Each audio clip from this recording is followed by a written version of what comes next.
이번 시간에는 영원한 왕국, 하나님께서 통치하시는 영원한 왕국에 대해서 살펴보도록 하겠습니다. 우리가 영원이라는 말은 유한한 사람의 입장에서는 좀처럼 상상하기 어려운 그런 개념입니다. 영원이라는 것은 시작도 없고 끝도 없이 계속 지속되는 상태를 영원이라고 합니다. 우리 주 하나님께서 영원하십니다. 시편 90편 2절에 보니까 영원부터 영원까지 주는 하나님이시라고 했습니다. 또한 이사야 대언자는 주께서는 영원에 거주하신다고 했고요. 처음과 마지막이 되시는 시작과 끝, 알파와 오메가 되시는 하나님. 자, 우리가 지금 가지고 있는 이 시간의 흐름 속에서 사는 그런 인생이 아니라 시간축 밖에 계시는 그 하나님은 영원하십니다. 이제 하나님께서 모든 것을 새롭게 하실 때에 하나님께서는 우리를 영원한 세계, 그분께서 거주하고 계신 영원의 세계로 우리를 초대하실 겁니다. 그때가 되면 지금 있는 처음 하늘과 처음 땅은 사라지게 됩니다. 요한계시록 21장 1절에 보니까 이는 처음 하늘과 처음 땅이 사라졌고 바다도 다시는 있지 아니하였기 때문이더라. 처음 하늘과 처음 땅이 없어집니다. 현재 우리가 가지고 있는 지금의 이 세상하고는 다른 세계가 형성된다는 겁니다. 지금 있는 천년왕국 시대의 그런 바다, 지금 현재 있는 바다, 그런 바다가 더 이상 존재하지 않게 된다고 했습니다. 한 차례 하나님께서 이 지구 전체를 불로 정화시키는 그런 때가 오게 됩니다. 베드로후서 3장 11절 12절 말씀을 보니까 베드로후서 3장 11절 12절에 그런즉 이 모든 것이 해체될진대 너희가 어떤 사람이 되어야 마땅하겠느냐 모든 거룩한 행실 속에서 하나님을 따르는 가운데 하나님의 날이 오는 것을 기다리고 서두르라. 그날에 하늘들이 불이부터 해체되고 원소들도 뜨거운 열로 녹으려니와 그럼에도 불구하고 우리는 그분의 약속에 따라 의가 거하는 새 하늘들과 새 땅을 기다리는도다. 마지막 때 이 세상을 구성하는 원소들이 뜨거운 불에 녹아서 해체된다고 했습니다.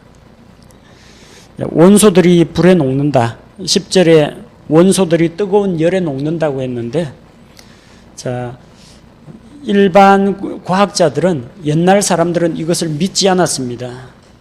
물질의 특성을 가지고 있는 최소 단위가 분자입니다.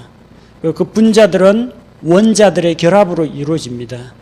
그 원소 엘리멘트, 우리 개혁성경에 체질이 물체를 이루는 근본 물질, 체질이 뜨거운 불에 풀어진다고 했거든요. 그 체질이 원소입니다. 원소들이 뜨거운 열에 녹는다. 이게 가능합니까? 예, 과학적으로 가능합니다. 우리 핵분열 반응이라든지 핵융합 반응이라든지 뜨거운 열에 의해 가지고 원소들의 그 안에 있는 연결고리가 다 끊어지고 모든 것이 다 해체되는 그런 때가 온다는 겁니다. 자, 그래서 한 차례 뜨거운 불로 지구 전체가 정화가 되는 그런 시기가 있습니다. 자, 그 가운데 이 천년왕국에 있는 사람들은 두 부류의 사람이 있죠. 부활하고 변화된 몸, 거룩하고 영광스러운 몸이 있고 천년왕국 끝날 때까지 인간의 육신을 가지고 있는 현재 육신을 가지고 있는 사람들이 있습니다. 영화롭게 변화된 몸은 불을 아무리 뜨거운 불에도 해를 입지 않습니다. 부활하신 예수님과 같이 더 이상 고통이나 상처나 질병이나 부상이나 이런 걸 당하지 않는, 죽지 않는 몸입니다. 그런데 그때 천년왕국 이후에도 육신을 입고 있는 그런 자들은 하나님께서 불 가운데에서 그들의 몸을 보호하실 것입니다. 다니엘 3장 말씀해 보니까 용광로 속으로 들어갔던, 뜨거운 불 속으로 들어갔던 다니엘의 세 친구 사드락, 메삭, 아벳느고, 이 친구들은 불 속에 들어갔지만 전혀 타지도 않았고 머리카락조차도 거슬리지 않았다고 했습니다. 하나님께서 그들을 보호하시면은 이런 일이 가능하다는 겁니다. 또한 이사야 43장에 나오는 약속의 말씀과 같이 내가 물 가운데로 지나갈 때, 내가 불 가운데로 지날 때 내가 함께 하겠다. 물이 너를 엄몰하지 못할 것이며 불꽃이 너를 사르지 못할 것이라고 했습니다. 자, 불을 통해서 우리가 해를 입지 않게 된다는 약속이 있습니다. 그래서 새하늘과 새 땅에 들어가기 위해서 불로 정화하는 그런 시기에도 하나님이 자기의 백성들을 지켜주신다는 겁니다. 이전 것은 지나갑니다. 처음 하늘과 처음 땅은 사라집니다. 이사야 65장 17절에서 하나님께서 이제 이전 것은 기억나거나 생각나지 않을 것이라고 했습니다. 하나님이 만드시는 새롭게 된 새 세계 속에서 살게 됩니다. 모든 것이 새롭게 됩니다. 지금 우리가 살고 있는 세상에는 새 것이 없습니다. 해 아래는 새 것이 없나니 이미 있던 것이 후에 다시 있겠고 지금 있는 것도 이전부터 있어 왔던 것들입니다. 그러나 요한계시록 21장 5절에서 하나님께서 선포하십니다. 왕좌에 앉으신 분께서 이르시되 보라 내가 모든 것을 새롭게 하노라 하시고, 내가 모든 것을 새롭게 하노라. 주께서 모든 것을 새롭게 만드십니다. 세 가지 새로운 것이 나오죠. 새 하늘, 새 땅, 새 예루살렘. 계시록 21장과 앞서 읽었던 베드로후서 3장 13절 이하의 말씀, 그리고 이사야 65장 17절에서 19절 말씀에는 하나님께서 새 하늘들과 새 땅을 만드신다고 했습니다. 하늘을 이제 새 하늘들이라고 이야기했죠. 복수로 사용된 것은 지구를 둘러싸고 있는 이 하늘과 우주 공간까지를 다 포함해서 이야기합니다. 그리고 그로 인해서 그곳에 들어가 있는 영원한 왕국에 들어갈 자들에게는 이제 새로운 삶이 열리게 됩니다. 계시록 21장 3절에서 7절 말씀해 보니까 어떤 일들이 일어나느냐. 첫 번째로 하나님이 사람과 함께 거하십니다. 하나님의 성막이 사람들과 함께 있어서 그분께서 그들과 함께 거하신다는 겁니다. 지금 하나님께서는 셋째 하늘에 계시고 우리는 이 지구에 살고 있습니다. 근데 하나님과 우리가 함께하는 날이 온다는 거예요.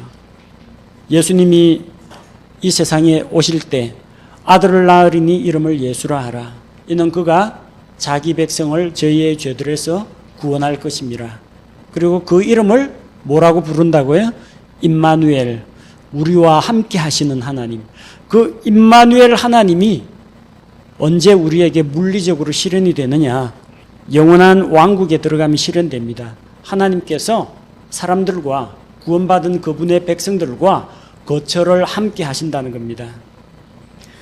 에스겔 48장 35절, 에스겔 마지막 장 끝에 보면요, 거기에는 이 천년왕국 시대에 그리고 그 이후에 하나님께서 사람들과 함께 거하신다. 주께서 거기에 거하신다.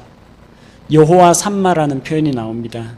번역하면 주께서 거기에 계신다. 주께서 사람들과 함께 거하신다라는 겁니다.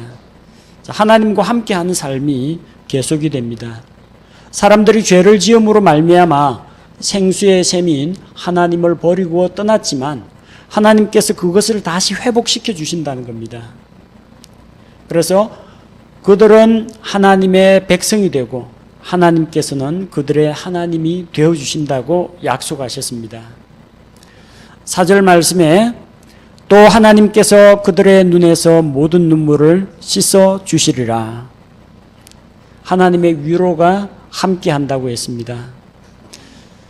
저 영원한 왕국에는 사람들이 전부 다 이 조증 환자처럼 허허허하고 다 웃고만 있느냐? 아니, 거기서도 감정이 있습니다. 기쁨도 있고요, 슬픔도 있고 안타까움도 있습니다. 사람들이 전부 최면에 걸린 것처럼 허허허 방실방실 웃기만 하지는 않을 겁니다. 생각해 보십시오.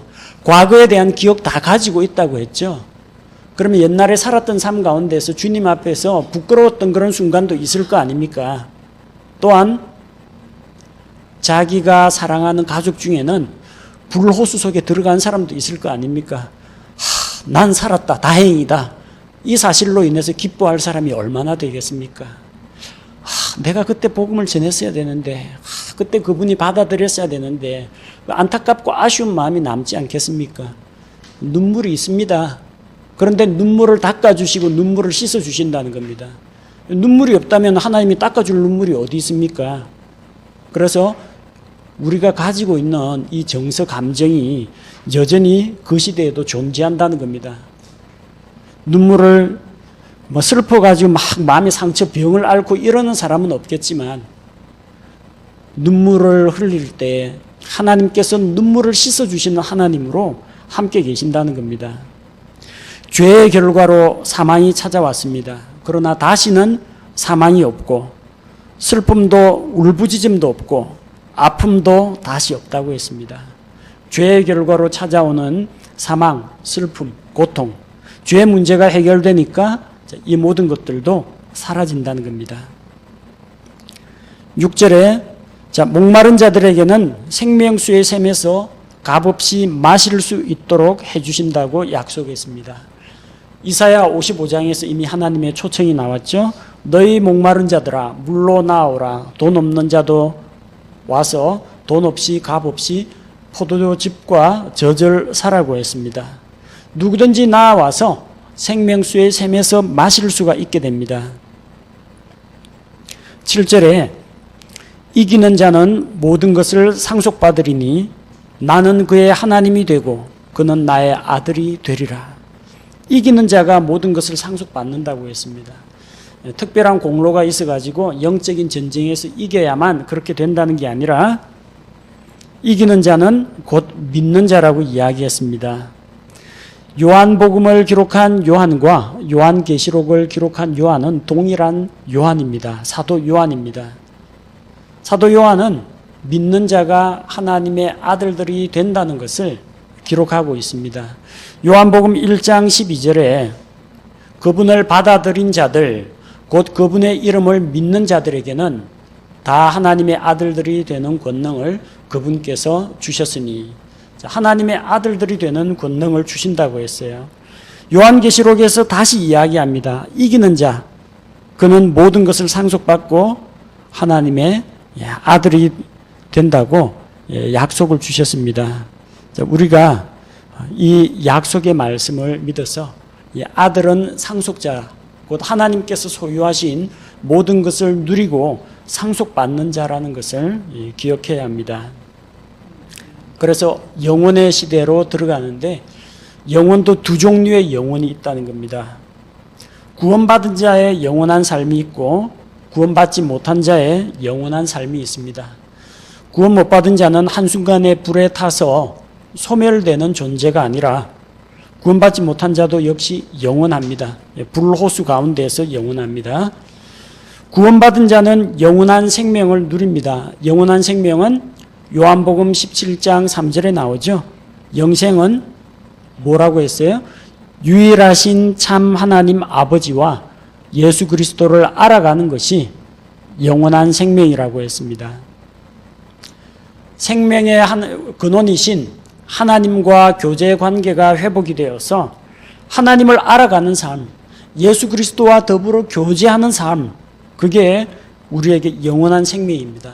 영원토록 하나님이 영원하시기 때문에 그 영원하신 하나님과 영원토록 함께 교제하는 삶이 영원한 삶입니다.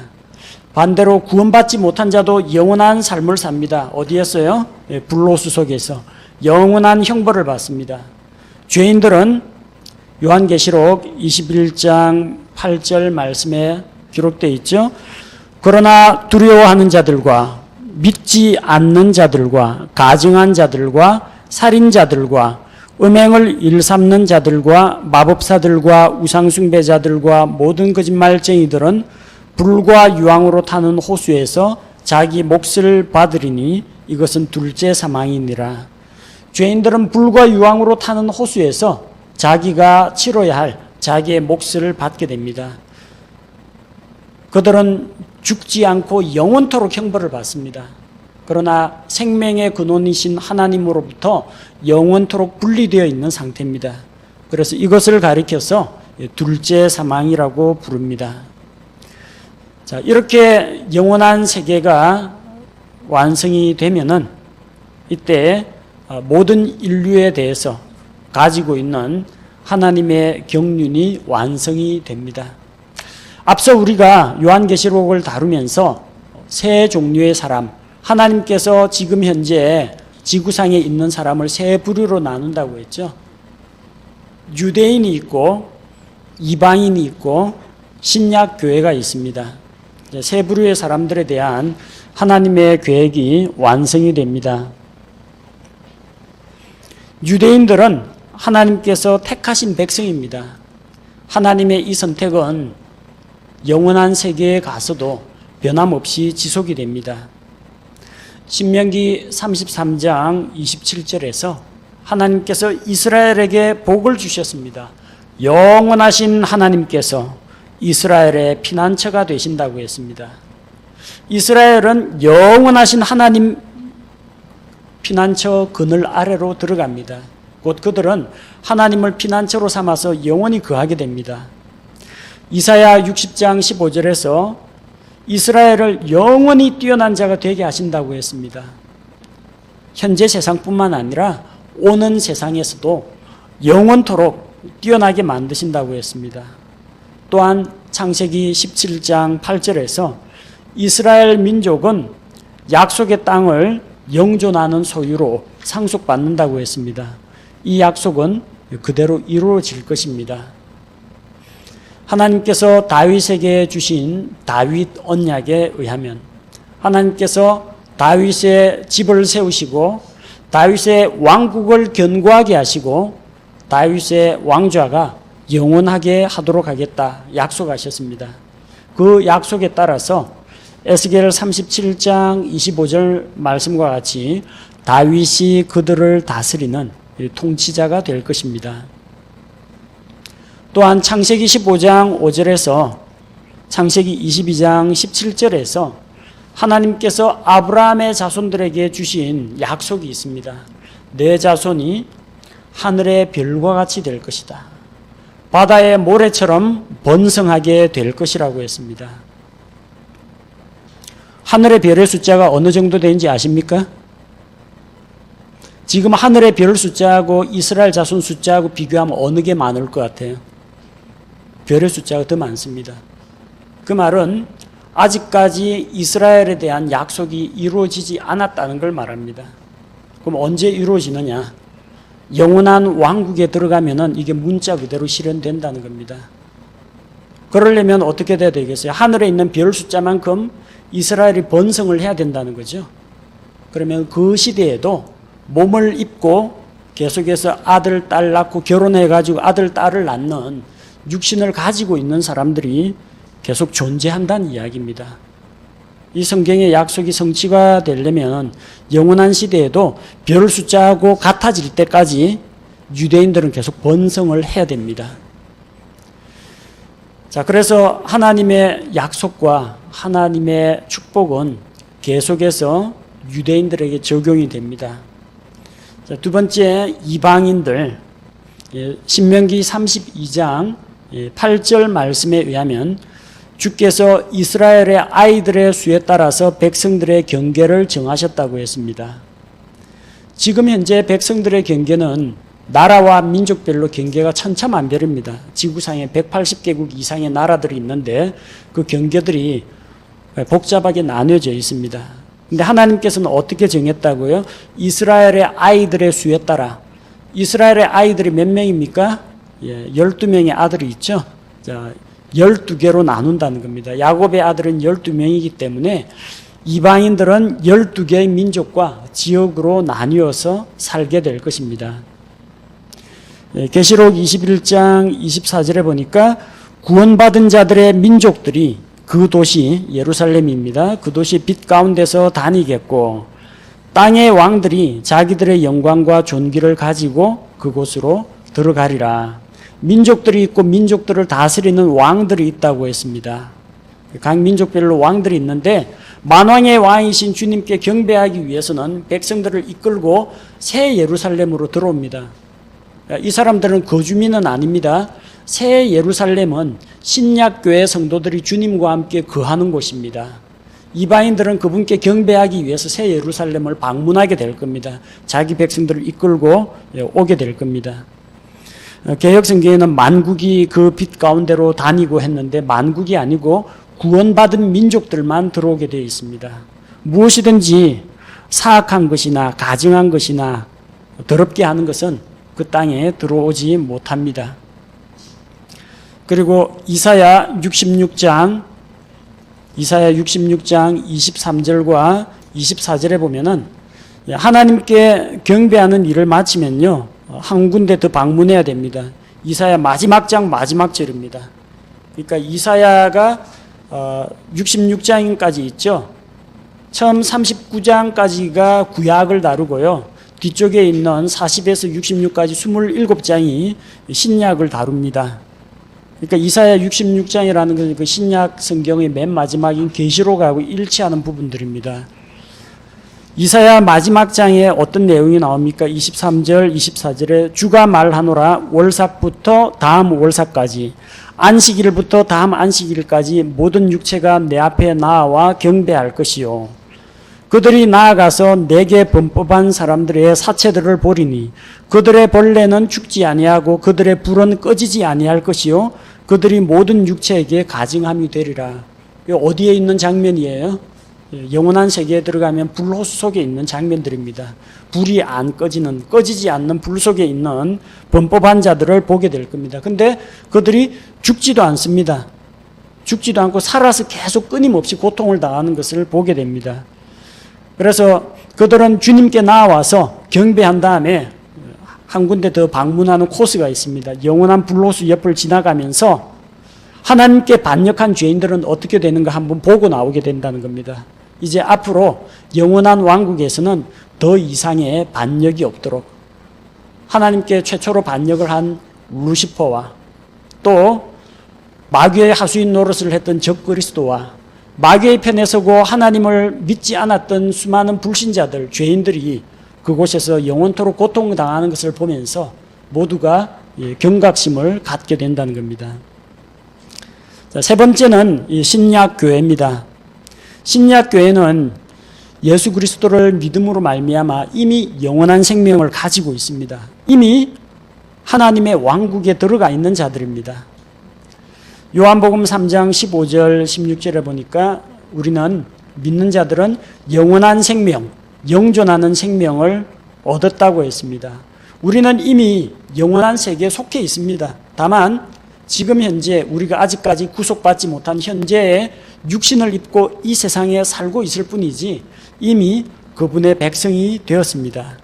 그리고 마지막 때가 되면 공중으로 휴거가 되고 주님과 함께 천년왕국에서 왕노릇하면서 통치하고 그리고 영원한 세계에 들어가게 되면 이제 그곳에서 예수 그리스도의 피로 구속받은 신약교회 성도들은 그리스도의 신부로서 새 예루살렘에서 주와 함께 영원히 거하게 됩니다. 자, 그렇게 함으로 말미암아 우리 주님의 피로 하나님의 피로 말미암아 구속받은 우리 신약교회 성도들은 영원한 세계에서 모든 창조물들에게 하늘에 있는 천사들이나 그룹들이나 스랍들이나 또 거기에서 또 태어나는 그 몸을 입고 태어나는 자들이나 이런 자들 앞에서 주님의 구속을 통해서 하나님의 은혜를 통해서 우리가 구원받은 그 사실에 대해서 온 천하에 그 사실을 드러내며 영원토록 그분을 찬양하는 그 일을 담당하게 될 것입니다. 그렇게 함으로 말미암아 하나님께서 가지고 계셨던 하나님의 왕국 프로그램이 모두가 완성이 됩니다. 더 이상 죄와 불법이 없는 세계가 됩니다. 모든 백성들이 주님을 왕으로 인정하고 그분을 섬기게 됩니다. 주께서 항상 살아계시고 자기 백성들과 함께 계시며 다스리시는 영광스러운 하나님의 왕국이 영원 무궁토록 지속됩니다. 그 영광과 그 화려함과 그 아름다움은 우리 사람의 언어로는 감히 다 표현하기가 힘듭니다. 이런 영원한 세계를 우리가 바라보고 소망을 가지고 지금 이 짧은 불과 몇십 년밖에 안 되는 이 짧은 시간을 살아가는 겁니다. 믿음으로 구원을 받았죠. 믿음으로 구원받아서 이미 하나님의 왕국에 들어왔습니다. 최소한 지옥과 불호수는 면했습니다. 그걸로 끝났다고 마음을 놓으면 안 돼요. 부활한 이후에도 저 천년왕국에서나 영원한 왕국에서나 주님으로부터 받을 보상과 상급과 영광에서 차이가 납니다. 우리가 그래서 이 세상에서의 삶은 하나님을 알고 하나님을 받아들일 수 있는 기회가 되는 것인 동시에 영원한 세계를 대비해서 투자하는 시기라고 보시면 됩니다. 영원한 세계, 하늘에 속한 것들, 천국에 대한 소망을 가지고 우리가 어떠한 삶을 살아야 할지, 오늘 이 하루를, 이 순간을 어떻게 보내야 할지, 선택의 문제에서 죄 유혹에 대해서 내가 어느 편을 선택해야 될지 지혜롭게 선택하는 성도들이 되어야 하겠습니다. 이것으로 요한계시록 강해를 전부 마치겠습니다.